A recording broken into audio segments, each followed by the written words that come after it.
Wow, sangat baik dan rinci bukan penjelasan dari pemateri? Nah, oleh karena itu, semoga penjelasan dari pemateri dapat memberikan penambahan wawasan dan penambahan ilmu pengetahuan terkait tentang surat kuasa dalam peracara pengadilan pajak jika ditinjau dari unsur formil dan material dan formulasi modelnya. Semoga bermanfaat bagi teman-teman. Terima kasih atas perhatiannya. Halo teman-teman, Assalamualaikum warahmatullahi wabarakatuh. Salam sejahtera untuk kita semua. Hidup mahasiswa. Nah, sebelum masuk ke pembahasan nih, saya akan memberitahukan judul presentasi kami. Judul presentasi kami adalah surat kuasa dalam peracara pada pengadilan pajak ditinjau dari unsur formil dan material serta bagaimana formulasi model surat kuasa hukum pengadilan pajak. Nah, menarik bukan?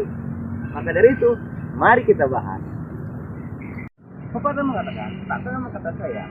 Maka dari itu, ada baiknya kami memperkenalkan diri kami masing-masing. Let's go! Perkenalkan, nama saya Yasmin Cinta Bidazira, NIM 201200042. Perkenalkan, nama saya Ayu Desiburian dengan NIM 210200039. Perkenalkan, nama saya Siti Isasi2 dengan NIM 210200041. Perkenalkan, nama saya Lestari Nabur Pakar, NIM 210200040. Perkenalkan, nama saya Menjadi dengan NIM 210200038. Perkenalkan, nama saya Hibanto Ibrahim, NIM saya 210200037. Pertama-tama, saya akan menjelaskan mengenai pengertian dan aturan hukum dari surat kuasa dalam beracara pada pengadilan pajak. Pengadilan pajak adalah pengadilan khusus di lingkungan peradilan tata usaha negara yang melaksanakan kekuasaan kehakiman bagi wajib pajak atau penanggung pajak yang mencari keadilan terhadap sengketa pajak. Dalam menyelesaikan sengketa di pengadilan pajak, para pihak yang bersengketa masing-masing dapat didampingi atau diwakili oleh satu atau lebih kuasa hukum dengan surat kuasa khusus. Hal ini diatur dalam Pasal 34 Ayat 1 Undang-Undang Nomor 14 Tahun 2002 tentang Pengadilan Pajak. Kuasa hukum adalah orang perseorangan yang telah mendapat izin menjadi kuasa hukum dari ketua dan memperoleh surat kuasa khusus dari pihak-pihak yang bersengketa untuk dapat mendampingi dan atau mewakili mereka dalam berperkara pada pengadilan pajak. Pengertian ini dapat dilihat di Ketentuan Umum Peraturan Menteri Keuangan Nomor 06-PMK.01-2007. Yang dimaksud dengan surat kuasa khusus adalah surat kuasa yang diberikan oleh para pihak yang bersengketa di pengadilan pajak kepada kuasa hukum untuk mendampingi atau mewakili para pihak yang bersengketa dalam beracara di pengadilan pajak. Pengertian ini dapat dilihat di Peraturan Ketua Pengadilan Pajak Nomor Per-PP-2018 tentang tata cara permohonan izin kuasa hukum pada pengadilan pajak. Lantas, mengapa kita menggunakan surat kuasa khusus dan bukan surat kuasa umum dalam beracara di pengadilan pajak? Hal ini dikarenakan surat kuasa khusus dapat menjadi landasan pemberian kuasa untuk bertindak di depan pengadilan dan mewakili kepentingan pemberian kuasa sebagai pihak prinsipal. Sedangkan surat kuasa umum hanya bertujuan untuk memberikan kuasa kepada seseorang untuk mengurus kepentingan pemberian kuasa saja. Aturan-aturan mengenai surat kuasa khusus dalam pengadilan pajak diatur dalam Undang-Undang Nomor 14 Tahun 2002 tentang Pengadilan Pajak, Peraturan Menteri Keuangan Nomor 184-PMK.01-2017 Tahun 2017 tentang persyaratan untuk menjadi kuasa hukum pada pengadilan pajak, serta Peraturan Ketua Pengadilan Pajak Nomor Per-PP-2018 tentang tata cara permohonan izin kuasa hukum pada pengadilan pajak, serta peraturan perundang-undangan terkait lainnya. Yang kedua adalah syarat dan ketentuan kuasa wajib pajak. Kuasa wajib pajak adalah orang yang menerima kuasa wajib pajak untuk menjalankan hak dan kewajiban perpajakan tertentu dari wajib pajak sesuai dengan ketentuan dan peraturan perundang-undangan perpajakan.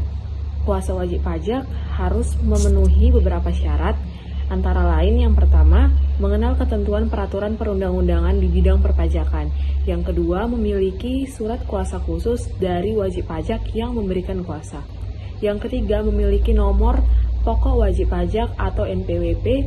Yang keempat, telah menyampaikan surat pemberitahuan pajak penghasilan tahun pajak terakhir, kecuali terhadap seorang kuasa tahun pajak terakhir belum memiliki ketentuan untuk menyampaikan SPT tahunan PPh. Yang kelima, tidak pernah dipidana karena melakukan tindakan pidana di bidang perpajakan.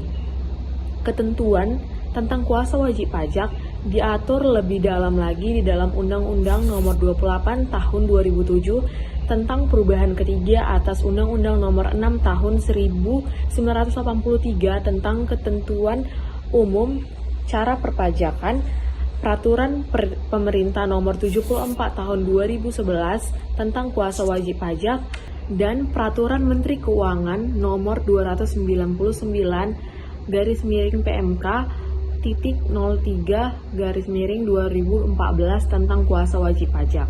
Berikutnya syarat maupun kewajiban yang harus dipenuhi kuasa dibedakan berdasarkan siapakah yang menjadi kuasa, yaitu sebagai berikut. Yang pertama, konsultan pajak. Konsultan pajak untuk bisa menjadi seorang kuasa harus memenuhi beberapa syarat. Yang pertama, menguasai ketentuan peraturan perundang-undangan perpajakan, yaitu memiliki izin praktek konsultan pajak diterbitkan oleh Direktur Jenderal Pajak atau pejabat yang ditunjuk, dan menyerahkan surat pernyataan sebagai konsultan pajak yang konsultan pajak. Berikutnya yang kedua, memiliki surat kuasa khusus dari wajib pajak yang memberi kuasa, yang sedikitnya memuat yaitu nama, alamat, dan tanda tangan di atas materai serta NPWP dari wajib pajak memberi kuasa. Juga terdiri dari nama, alamat, dan tanda tangan serta NPWP penerima kuasa. Hak dan atau kewajiban perpajakan tertentu yang dikuasai yang mencangkup keperluan perpajakan, jenis pajaknya, masa pajak atau tahun pajak, di mana satu surat kuasa khusus hanya untuk seorang kuasa dan untuk satu pelaksana hak atau pemenuhan kewajiban perpajakan tertentu. Yang ketiga, memiliki nomor pokok wajib pajak atau NPWP. Yang keempat, telah menyampaikan SPT tahunan pajak penghasilan kecuali terhadap seorang kuasa yang belum memiliki kewajiban untuk menyampaikan SPT tahunan PPh. Yang kelima, tidak pernah dipidana karena melakukan tindak pidana di bidang perpajakan. Yang kedua, karyawan wajib pajak. Karyawan wajib pajak juga memiliki beberapa ketentuan untuk menjadi kuasa wajib pajak. Yang pertama, memiliki sertifikat brevet di bidang perpajakan yang diterbitkan oleh Lembaga Pendidikan Kursus Brevet Pajak. Yang kedua, juga harus memiliki ijazah pendidikan formal di bidang perpajakan sekurang-kurangnya tingkat Diploma 3 yang diterbitkan oleh perguruan tinggi negeri atau swasta dengan status terakreditas A, atau sertifikat konsultan pajak yang diterbitkan oleh panitia penyelenggara sertifikat konsultan pajak. Yang ketiga, memiliki surat kuasa khusus dari wajib pajak yang memberi kuasa. Di sini saya akan menjelaskan syarat kuasa dan tanggung jawabnya. Nah, kuasa hukum menurut Kementerian Keuangan berdasarkan PMK nomor 184/PMK 01/2017, kuasa hukum adalah orang perseorangan yang dapat mendampingi atau mewakili para pihak yang bersengketa dalam beracara pada pengadilan pajak. Nah, oleh karena itu, kuasa hukum pada pengadilan pajak ini adalah seseorang yang harus memiliki izin yang dikeluarkan oleh ketua pengadilan, di samping juga mendapatkan surat kuasa khusus dari pihak yang bersengketa. Nah, untuk syarat untuk menjadi kuasa hukum pada pengadilan pajak ini, yang pertama harus warga negara Indonesia, tidak boleh warga negara asing. Yang kedua, mempunyai pengetahuan luar dan keahlian tentang peraturan perundang-undangan perpajakan. Yang ketiga, seseorang kuasa di bidang hukum wajib memerlukan surat kuasa khusus pemberi kuasa. Nah, Peraturan Pengadilan Pajak Nomor 74 Tahun 2011 Pasal 49 Ayat 1 berkata bahwa wajib pajak dapat menunjuk seorang kuasa khususnya dengan surat kuasa khusus untuk menjalankan hak dan memenuhi kewajibannya dengan ketentuan peraturan perpajakan. Nah, untuk persyaratan bagi kuasa hukum pada pengadilan pajak, yang pertama harus mempunyai nomor pokok wajib pajak, yang kedua harus menguasai peraturan perundang-undangan perpajakan, yang ketiga harus ada SPT, yang keempat ada surat kuasa khusus yang dikeluarkan oleh para pihak yang bersengketa, dan yang kelima harus tidak pernah terpidana ataupun menjadi pidana. Di sini saya akan masuk ke pembahasan bagian format surat kuasa pajak dan contohnya. Sebelum itu, kita harus tahu apa itu surat kuasa pajak. Surat kuasa pajak adalah surat yang dibuat sebagai penunjukan secara resmi kepada seseorang atau pihak lain untuk melaksanakan hak dan memenuhi kewajiban pajak sesuai ketentuan peraturan perundang-undangan di bidang perpajakan. Jadi, surat pajak ini digunakan jika WP bersangkutan mewakilkan urusan perpajakannya pada orang atau pihak lain untuk melakukan hak maupun kewajiban pemenuhan perpajakannya secara sah. Format surat kuasa pajak berdasarkan Peraturan Menteri Keuangan Negara Republik Indonesia Nomor 229/PMK 03/2014 tentang persyaratan serta pelaksanaan hak dan kewajiban seorang kuasa, terlampir format surat kuasa khusus yang dapat kita gunakan. Untuk membuat surat kuasa pajak atau juga dikenal dengan istilah surat kuasa khusus, Anda perlu memperhatikan format yang telah ditetapkan oleh Ditjen Pajak. Berikut ini adalah deretan informasi yang harus jelas tercantum surat kuasa pajak itu sendiri, terdiri atas yang pertama harus ada nama, alamat, dan NPWP wajib pajak pemberi kuasa. Dan yang kedua itu harus ada nama, alamat, dan NPWP penerima kuasa. Dan yang bagian ketiga, harus ada bidang, kecakupan hak, dan kewajiban perpajakan yang dikuasakan. Yang bisa saya ambil, begini contohnya format surat kuasa khusus pajak. Itu seperti ini. Dan ada juga format surat kuasa pernyataan dari konsultan pajak, dan seperti ini contohnya. Baik, saya akan menjelaskan unsur material dan formil dalam surat kuasa pajak. Unsur material dalam surat kuasa pajak itu ada identifikasi pihak-pihak yang terlibat. Surat kuasa pajak harus mencantumkan dengan jelas identitas pemberi kuasa, dan penerima kuasa. Wewenang yang diberikan, surat kuasa harus menjelaskan secara rinci jenis resmi yang diberikan kepada penerima kuasa. Hal ini dapat mencakup pembayaran pajak, pengajuan laporan pajak, komunikasi dengan otoritas pajak, dan tindakan-tindakan lain terkait pajak. Durasi wewenangnya, surat kuasa juga harus mencantumkan durasi yang berlaku. Apakah izin ini berlaku untuk transaksi pajak tertentu, 1 kali penggunaan, atau untuk jangka waktu tertentu. Baik, unsur formil dalam surat kuasa pajak itu, tanggal dan tempat pembuatan surat kuasa harus mencantumkan tanggal pembuatan serta tempat pembuatan dengan dokumen lain. Tanda tangan, surat kuasa harus ditandatangani oleh pemberi kuasa dengan tanda tangan yang sah. Tanda tangan ini dapat disaksikan oleh seorang notaris atau saksi yang kompeten. Identitas lengkap surat kuasa harus mencantumkan identifikasi informasi lengkap pemberi kuasa dan penerima kuasa seperti nama lengkap, alamat, nomor identifikasi pajak atau NPWP, dan rincian kontrak lainnya. Pencantuman NPWP surat kuasa pajak ini biasanya mencantumkan nomor pokok wajib pajak atau disebut NPWP pemberi kuasa seperti hal yang penting untuk diidentifikasi di mata otoritas pajak. Nah, masuklah ke pembahasan yang ketujuh, yaitu formulasi model surat kuasa khusus beracara di pengadilan pajak. Di sini saya akan memfokuskan pembahasan tentang bagaimana formula untuk membuat surat kuasa khusus beracara di pengadilan pajak. Nah, jadi saya akan membahas tentang bagaimana variabel-variabel yang harus dipenuhi untuk membuat surat kuasa khusus dan bagaimana parameter-parameter untuk menentukan algoritma dari surat kuasa khusus beracara di pengadilan pajak, dan bagaimana sistematika metode penulisan surat kuasa khusus beracara di pengadilan pajak. Nah, mari kita bahas. Seperti yang kita tahu, surat kuasa khusus itu dibuat dalam rangka untuk memenuhi syarat formil beracara di pengadilan pajak.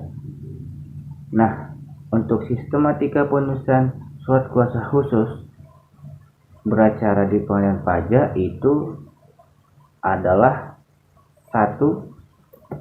Dibuat secara tertulis dan berbahasa Indonesia. Berisi uraian ruang lingkup atau batasan pemberian kuasa dalam proses pengajuan dan penyelesaian sengketa banding atau gugatan pajak, dan mempunyai batas waktu pemberian kuasa sejak mulai berlaku hingga saat berakhirnya atau jika dilakukan pencabutan surat kuasa. Namun, dalam kondisi tertentu yang sifatnya opsional, dapat dibuat surat kuasa khusus dengan akta di bawah tangan atau dengan akta otentik di hadapan seorang notaris, terutama jika pemberi kuasa berada di luar negeri seperti direksi dari wajib pajak, badan yang berstatus PMA. Selanjutnya, surat kuasa khusus dapat dilimpahkan kepada orang lain apabila pemberi kuasa disertai hak untuk dilimpahkan. Dalam praktik, surat kuasa yang dilimpahkan pada bagian akhirnya memuat kalimat surat kuasa ini diberi dengan hak substitusi. Perkataan substitusi artinya menggantikan, jadi menggantikan orang yang semula diberi kuasa. Nah, itulah parameter untuk membuat surat kuasa khusus beracara di pengadilan pajak. Apabila surat kuasa yang bersangkutan telah dilimpahkan seluruhnya kepada orang lain yang telah ditunjuk oleh yang diberi kuasa, maka untuk selanjutnya penerima kuasa semula yang telah melimpahkan haknya tidak berhak lagi untuk mewakili pihak yang bersangkutan di persidangan yang bersangkutan. Lain hal bila mana yang disubstitusikan hanyalah untuk sebagian saja, misalnya kuasa tersebut menunjuk seseorang sekedar untuk membuat permohonan banding atau gugatan, menyerahkan jawaban atau bantahan, menghadapi pada suatu sidang tertentu saja, atau sebaiknya kuasa substitusi hanya diberi kuasa untuk menerima surat replika semata. Apabila dalam surat kuasa tidak dimuat kalimat surat kuasa diberikan dengan hak substitusi dan kemudian ternyata disubstitusikan kepada kuasa hukum lain. Nah, itulah variabel-variabel dari surat kuasa khusus beracara di pengadilan pajak.